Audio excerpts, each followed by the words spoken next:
মই যি দেখিছোঁ কিন্তু বিক্ৰমৰ সাংঘাতিক পৰিৱৰ্তন। মই তোমাক কথা এটা ক'বলৈ পাহৰিছোঁৱেই।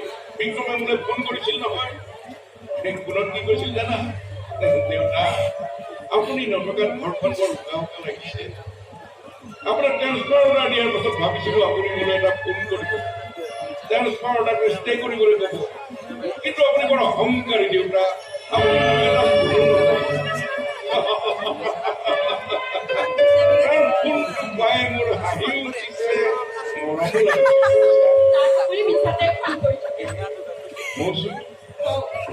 মনালিছাৰ প্ৰথমতে আমাৰ ঘৰলৈ আহিব ইচ্ছা কৰা নাছিল। তুমি কি ভাবিছা মনালিছাৰ বিষয়ে? বিক্ৰমৰো সাংঘাতিক পৰিৱৰ্তন। চন্দনৰ লগত তাইৰ কিবা এটা মানসিক সম্পৰ্ক আছে বুলি মই ধাৰণা কৰিছো। চন্দন দুইটা মোৰ নিজৰ ল'ৰা বুলিয়ে মই ভাবো। অৱশ্যে চন্দনতকৈ বিক্ৰম ডাঙৰ, গতিকে বিক্ৰমৰ আগতে বিয়াখন হলেও মোৰ কোনো আপত্তি নাই। কিন্তু তাৰ আগতে মনালিছাৰ অনুমতি ল'ব লাগিব।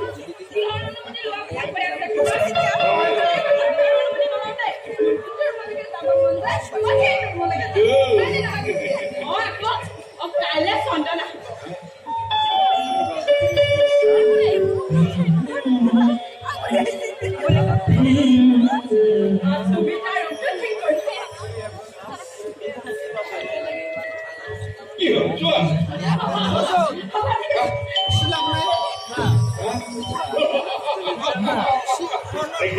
দেখিলা মই তুমি চন্দনৰ লগে লগে তাই কেনেখন কৰি গুচি গ'ল।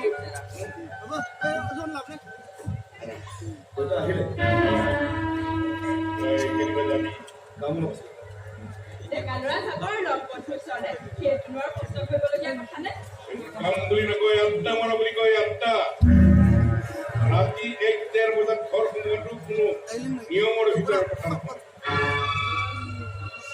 হয়তো এতিয়া সৰু ল'ৰা নহয়, সময়ৰ লগে লগে তোৰ চাকৰি এটা লাগে, বিয়াখন পাতিব লাগে, সেইটো নিশ্চয় তই জানো। মাহৰ শেষত কেইটামান টকা সত্যমান কোনো মূল্য নাই। ওপৰত ভালই ল'ব নোৱাৰি দুৰ্গম ট্ৰান্সফাৰ। এইবোৰ চাকৰি কৰাতকে নকৰাই ভাল।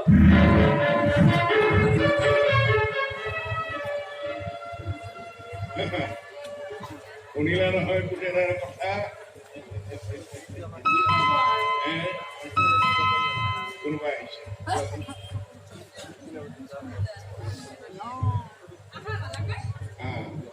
আৰে মাৰা কৰা হোক হোক হোক, বহুত দিনেৰ মূৰত